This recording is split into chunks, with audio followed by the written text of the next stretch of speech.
اعوذ باللہ من الشیطان الرجیم بسم اللہ الرحمن الرحیم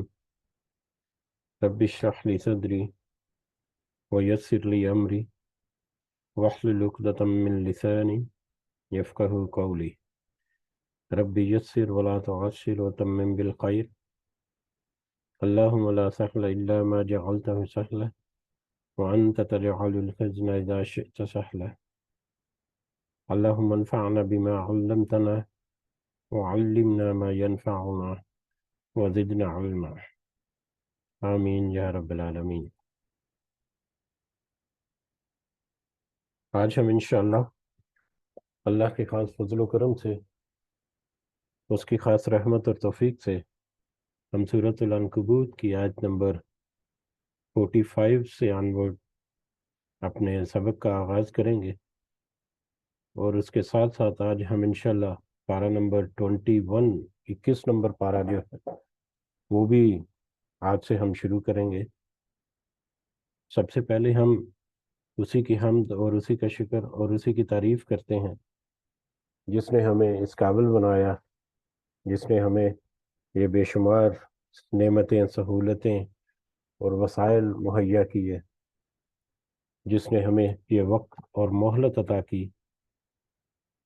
اور جس نے ہمیں ہمارے دلوں میں یہ ڈالا کہ ہم اس کے بابرکت کلام کو سمجھنے کی کوشش کریں۔ اللہ تعالیٰ سے دعا ہے کہ اس کوشش میں ہمیں استقامت نصیب فرمائے، اس کے ذریعے سے اللہ تعالیٰ ہمیں اپنی اور اپنے ساتھیوں کی اصلاح کرنے کی توفیق عطا فرمائے، اور دنیا کی جو نعمتیں اور دنیا کی جو آسانیاں، کامیابیاں ہیں، ان کے ساتھ ساتھ اللہ تعالیٰ خاص کر آخرت کی بھلائی اور فلاح اور اپنا خاص فضل و کرم ہمارے شامل حال کرے۔ آمین یا رب العالمین۔ اس سے پہلے آخری جو مجلس میں کچھ آیات جو ہم نے پڑھی تھی، آیت نمبر 36 سے لے کے آیت نمبر 34 تک، اس کا ترجمہ ایک دفعہ دہراتے ہیں یاد دہانی کے لیے، جس میں اللہ تعالیٰ نے فرمایا آیت نمبر 36 سے انورڈ، اور مدین کی طرف ہم نے ان کے بھائی شعیب علیہ السلام کو بھیجا، انہوں نے کہا اے میری قوم کے لوگوں، اللہ کی عبادت کرو، قیامت کے دن کی توقع رکھو، اور زمین میں فساد نہ کرتے پھرو۔ پھر بھی انہوں نے انہیں جھٹلایا، آخر انہیں زلزلے نے پکڑ لیا، اور وہ اپنے گھروں میں بیٹھے کے بیٹھے مردہ ہو کر رہ گئے۔ اور ہم نے عادیوں اور سمودیوں کو بھی غارت کیا، جن کے بعض مکانات تمہارے سامنے ظاہر ہیں، اور شیطان نے انہیں ان کی بدعمالیاں آراستہ کر کے دکھائیں، اور انہیں راہ سے روک دیا، باوجود یہ کہ وہ آنکھوں والے اور ہوشیار تھے۔ اور قارون اور فرعون اور حامان کو بھی ان کے پاس حضرت موسیٰ علیہ السلام کھلے معجزے لے کر آئے تھے، پھر بھی انہوں نے زمین میں تکبر کیا، لیکن ہم سے آگے بڑھنے والے نہ ہو سکے۔ پھر تو ہر ایک کو ہم نے اس کے گناہ کے وبال میں گرفتار کر لیا،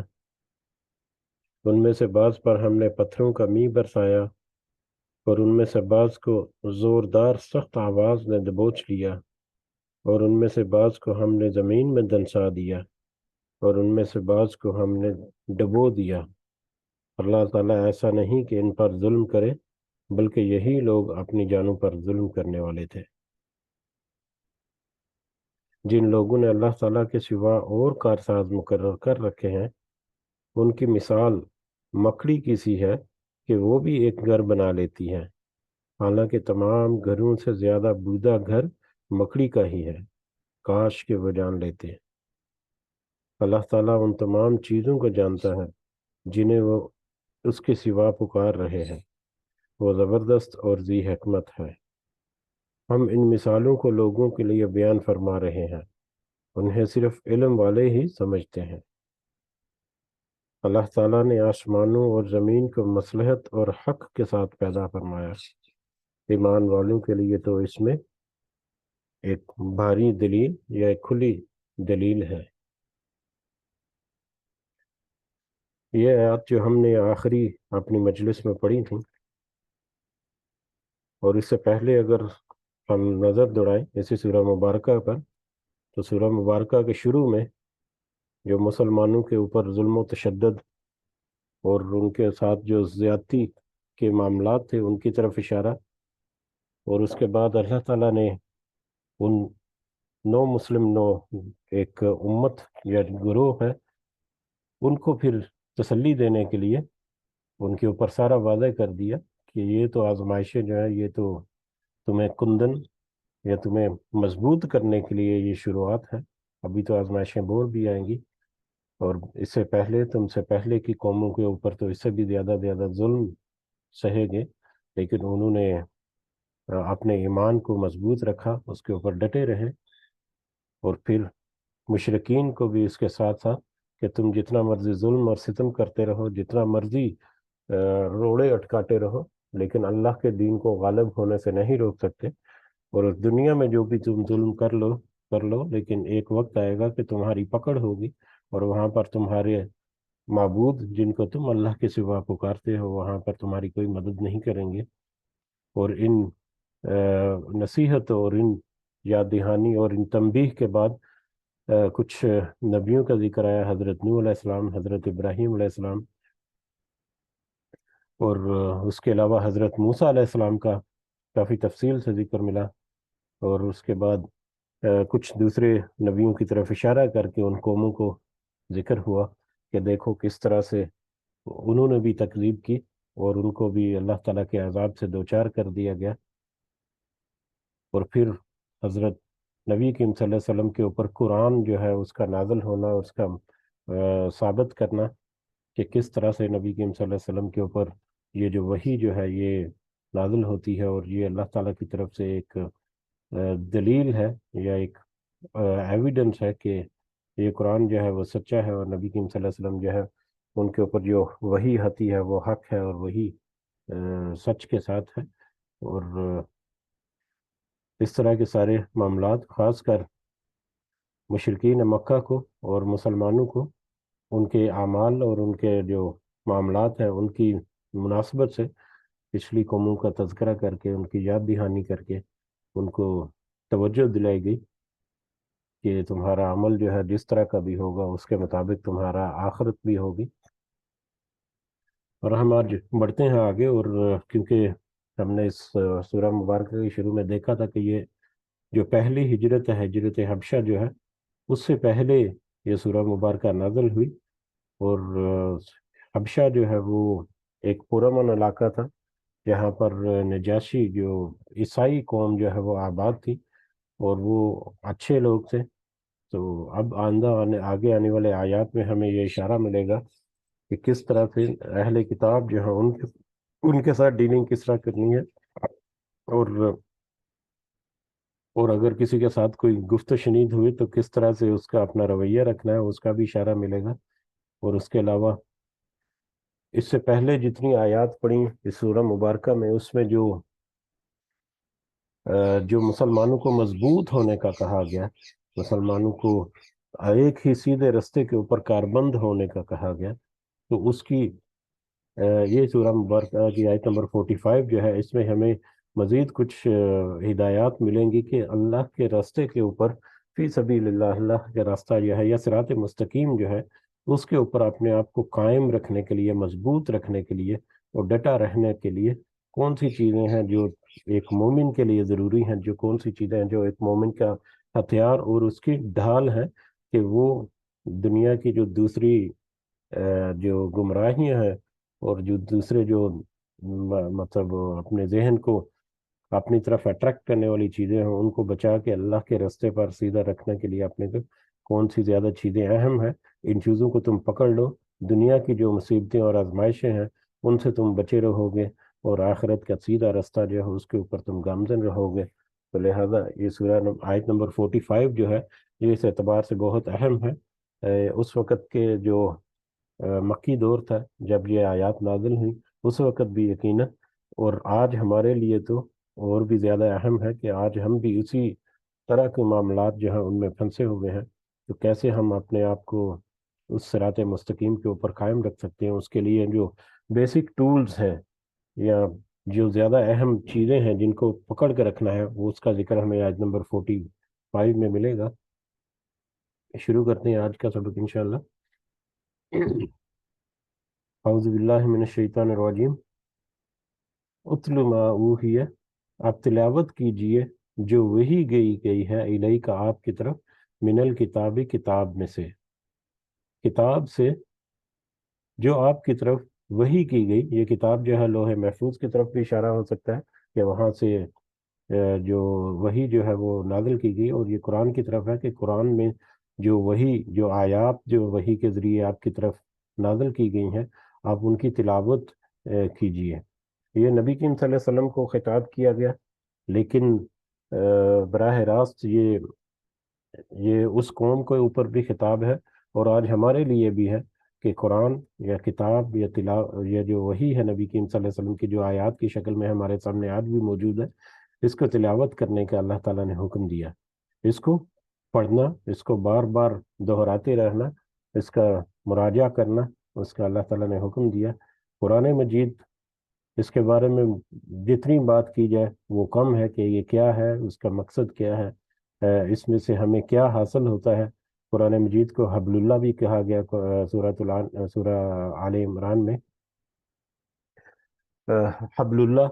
جو اللہ کی رسی جو ہے، جو اللہ کے ساتھ راستہ استوار کرنے کا جو ایک براہ راست ذریعہ ہے، وہ قرآن مجید ہے کہ جو قرآن مجید کی تلاوت کرتا ہے اس کا رابطہ جو ہے وہ ڈائریکٹ اللہ کے ساتھ استوار ہوتا ہے۔ قرآن مجید کو مختلف مقاصد کے لیے پڑھا جا سکتا ہے۔ بہت ساری باتیں اور بہت لمبی چوڑی باتیں ہو سکتی ہے، کچھ امپورٹنٹ باتیں صرف اشارتاً ہم ذکر کرتے ہیں کہ قرآن مجید کو مختلف مقاصد کے لیے پڑھا جا سکتا ہے، جیسے ثواب حاصل کرنے کے لیے، درس و تدریس کے لیے، تبلیغ کے لیے، اپنی اصلاح کرنے کے لیے، اپنے آپ کو سیدھے رستے پر رکھنے کے لیے۔ اس میں بہت سارے پچھلے قوموں کے واقعات ہیں جو ہمارے لیے نشان عبرت ہیں، ہمارے لیے گائیڈنس ہے۔ آئندہ آنے والے حالات و واقعات جو ہیں ان کے بارے میں تذکرہ ہے کہ جس سے ہم فوکس کریں اپنی آئندہ زندگی کو، آخرت کے انجام کے بارے میں۔ یہ حق اور باطل کا فرق کرنے والی جو کتاب ہے وہ بھی اس سے ہمیں پتہ چلتا ہے۔ اس میں ہمیں اپنے رویے جو ہیں وہ ہمیں پتہ چلتا ہے، اور اس کو کیسے درست کرنا ہے اس کی طرف اشارہ ملتا ہے۔ اپنے گریبان کو جھانکنے کا اس میں ہمیں بہت ساری آیتیں ملیں گی کہ جن کو دیکھ کر ایسے لگتا ہے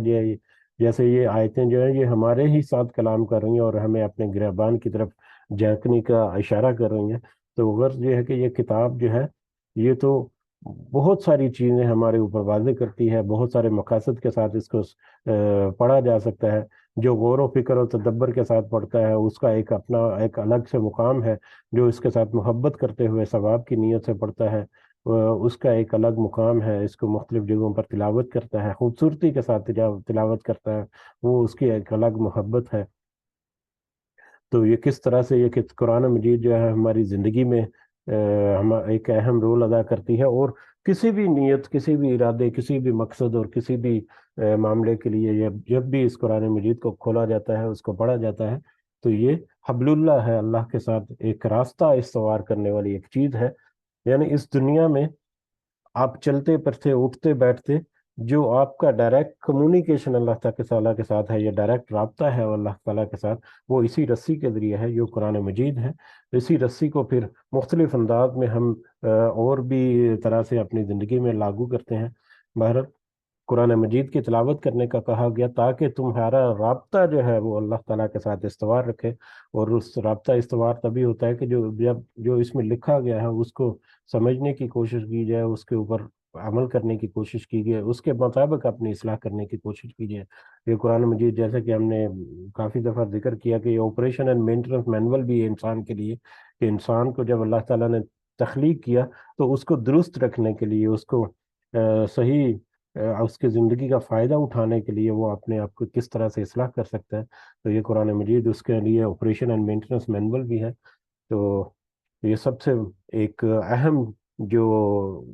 جو عمل ہے جس کی طرف اشارہ کیا اس آیت میں، وہ ہے قرآن مجید کی تلاوت کرنا، کہ آپ تلاوت کیجئے قرآن مجید کی جو وحی کی گئی آپ کی طرف، جس میں حق اور سچ کے ساتھ جو ساری باتیں اور ساری آیتیں نشانیاں ہیں۔ اور اس کے بعد وَأَقِمِ الصَّلَاةَ، اور آپ نماز قائم کیجئے۔ نماز قائم کرنا اس کی بھی ایک خاص اہمیت اور افادیت ہے، اس یقیناً ہم سب لوگ جانتے ہیں کہ نماز جو ہے وہ کیا ہے۔ نماز میں قرآن مجید کو ہی پڑھا جاتا ہے، تو یہ بھی ہمیں پتہ ہے۔ نماز 5 وقت کی نماز، اور اس کے لیے پھر جو اہتمام کرتا ہے، جتنا زیادہ اہتمام کرتا ہے نماز کا اتنا ہی زیادہ وہ اللہ کے قریب تر ہوتا چلا جاتا ہے۔ اپنے آپ کی جو جسمانی پاکیزگی جو ہے اس کا بھی وہ خیال رکھتا ہے، اپنی روحانی طہارت، روحانی پاکیزگی جو ہے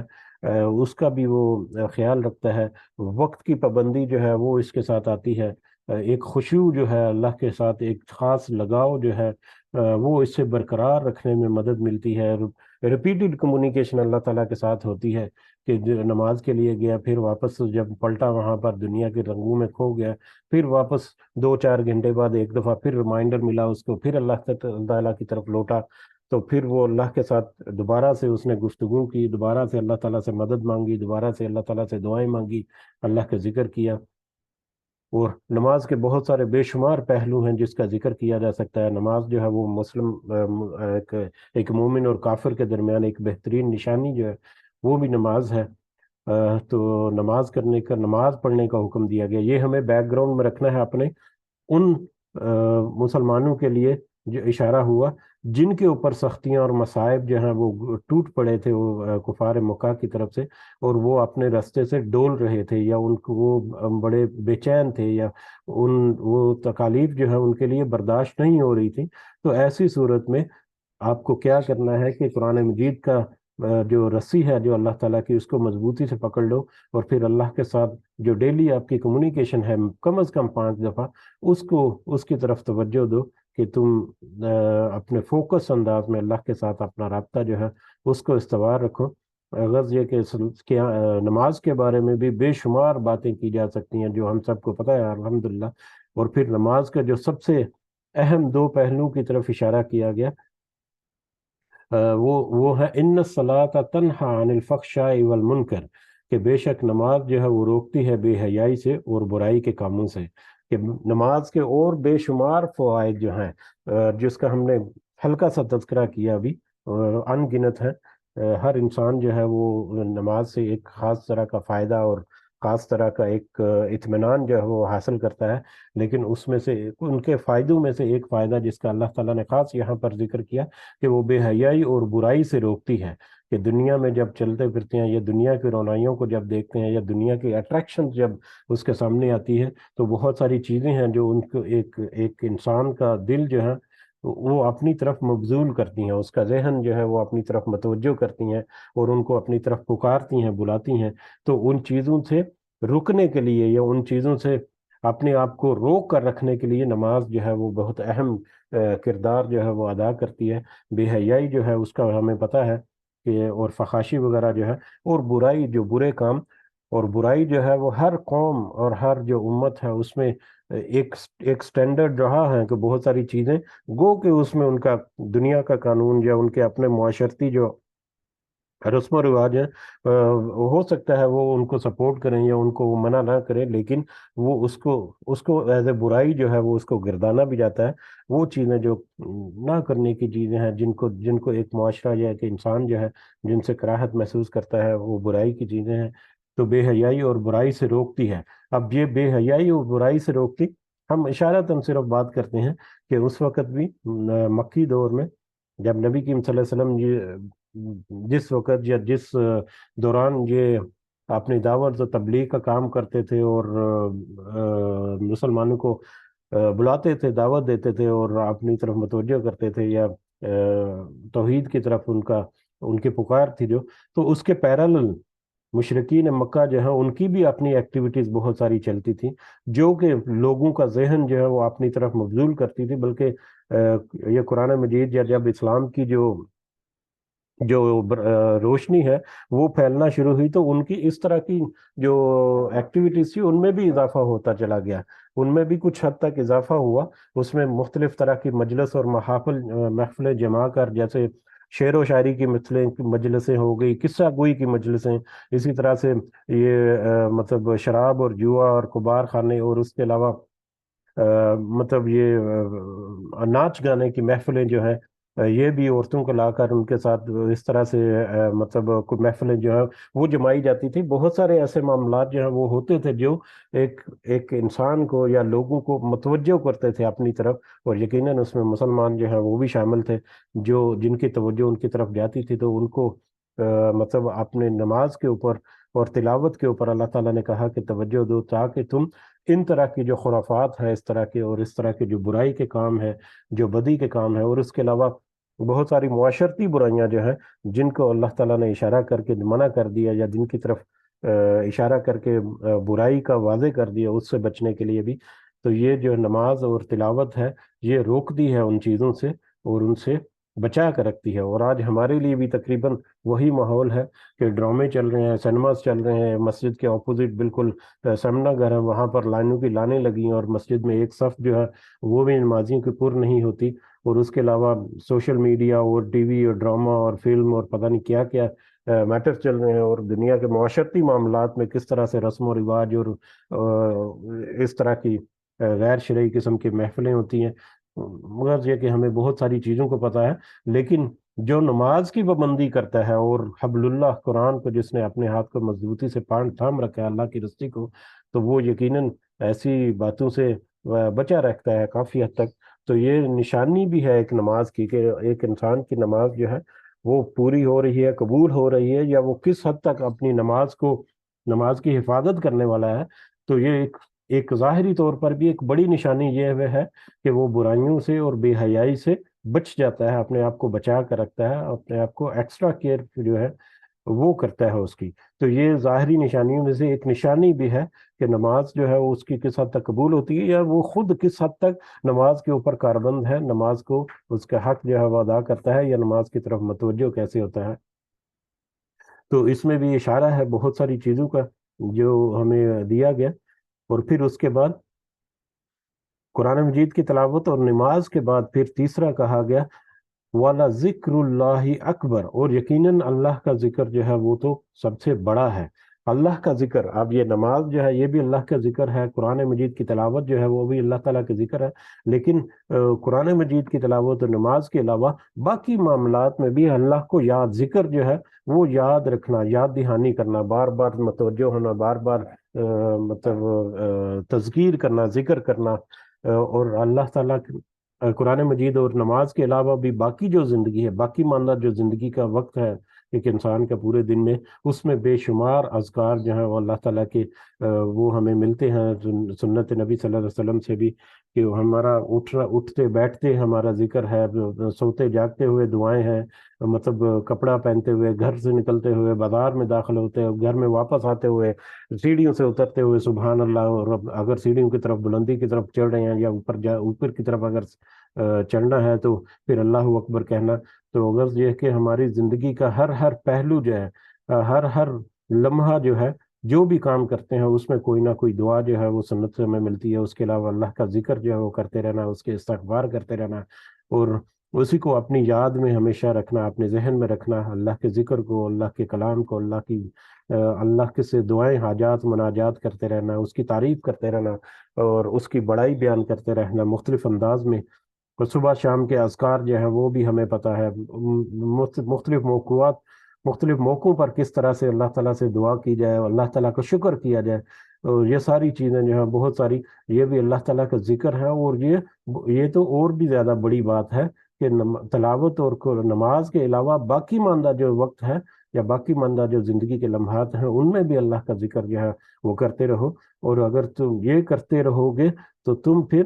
اپنے آپ کو اللہ کے ساتھ مضبوط جو رکھو گے، اور اسی کے رستے کے اوپر تمہیں چلنے میں آسانی ملے گی. تمہیں صبر اور استقامت جو ہے وہ بھی اللہ تعالیٰ عطا فرمائیں گے. تمہارے اوپر جو مصیبتیں ہیں ان کے اوپر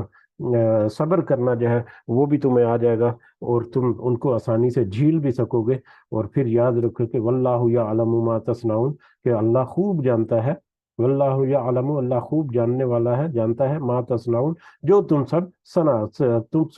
کرتے ہو، جو تم کرتے ہو اللہ تعالیٰ اس کو خوب جانتا ہے. کہ اگر تمہاری زندگی میں روزمرہ کے معمولات جو ہیں وہ کس طرح کے ہیں،